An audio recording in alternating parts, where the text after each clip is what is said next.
practice today? Rainy, wet, it's a process, getting back into the swing of things. It hasn't been that difficult, but it's definitely just a new experience for me, especially now I'm getting more reps with the ones, playing right tackle and switching from right tackle to left tackle from last year. That's kind of been a big switch, and we got new Coach Miller in, so it's been a process, but it's been fun. I'm enjoying it.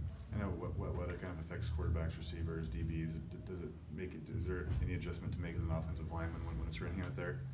I mean, not really. I mean, it's just kind of the same, hand in the dirt, get the guy in front of you, We don't catch balls or anything, which helps, I mean, you do kind of slip a lot, though, depending upon how good your cleats are. What do you credit your off-season work to? You're one of the bigger gainers on the team coming in this year. You're over 300 pounds now.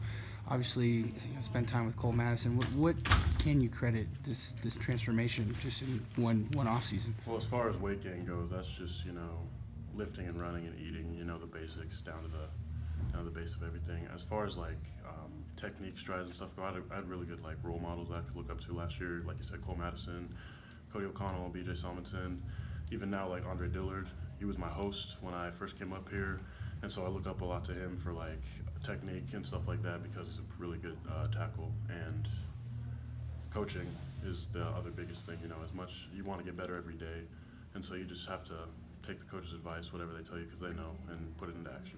There's kind of a little running nickname last year. They called you Little Andre. Little Dillard. Is that still in the era? Yeah. I mean, I get it a lot. I mean, I guess we have some sort of a resemblance. I mean, I guess I kind of see it, but I don't really want to say that I see it just because I think that's kind of weird, But it's kind of funny that I grew up 20 minutes away from him, and I never even knew him just because he went to Woodinville and I went to Archbishop Murphy, But it's funny, I came up here and they're like, "Is this guy your brother?" They're like, "Is this your brother?" He's like, "Oh no, this is my I'm hosting this guy." Who's faster? Really? Who's faster? Ooh, I don't know.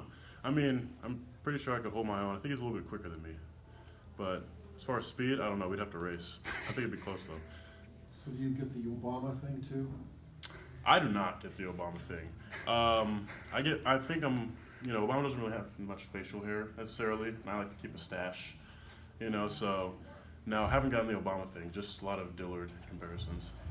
Miller kind of called himself a Marines guy. Have you guys noticed a big difference in how he coaches the offensive line and how? Miller's kind of a no-nonsense guy, which is fine. I mean, McGuire was too, but Miller more to an extent, he doesn't let us walk anywhere. He's always having us running, and I did hear that his dad was a Marine, and I was just like, yeah, it totally makes sense, Everything that he's having us doing, his no-nonsense attitude, which I can appreciate, having that guidance.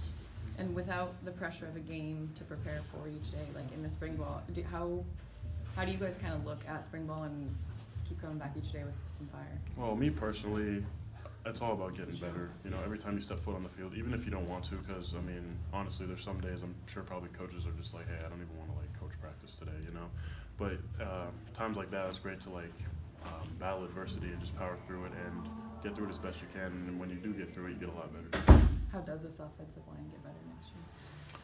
Just keep working, regardless of, we lost a lot of pieces last year, but we have just as many pieces to put back into place. We just got to work on filling those shoes, and we'll be fine. How would you assess the play from the sideline while watching that group all year, 13 games? How would you assess their play? I know Coach Leach kind of called it the toughness a few times throughout the season. What else do you think kind of caused some of the growing pains throughout the year? Well, I think they had a pretty good leadership. I think that Cole Madison was probably the most vocal leader on the team, and he showed it during practice. If you were, even with the younger guys, if you weren't doing well, he'd get on you, and tell you that you need to pick it up. He did that to me a few times, and I appreciated that as someone who's looking for ways to get better. But yeah, all those seniors, BJ and Cody were just great at leading as well.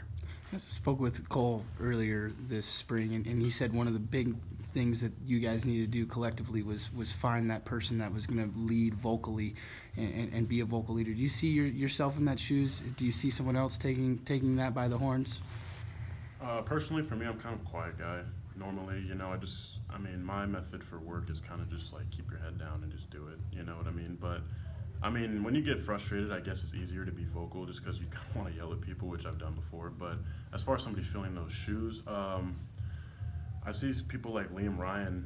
He's pretty he talks a lot. He's vocal too. And people like Noah as well and Josh Watson. So I mean, we'll see. It should be interesting to find out. You guys It's have, good with 8, or one more for 8. you guys have kind of gone with the same first team the last few practices.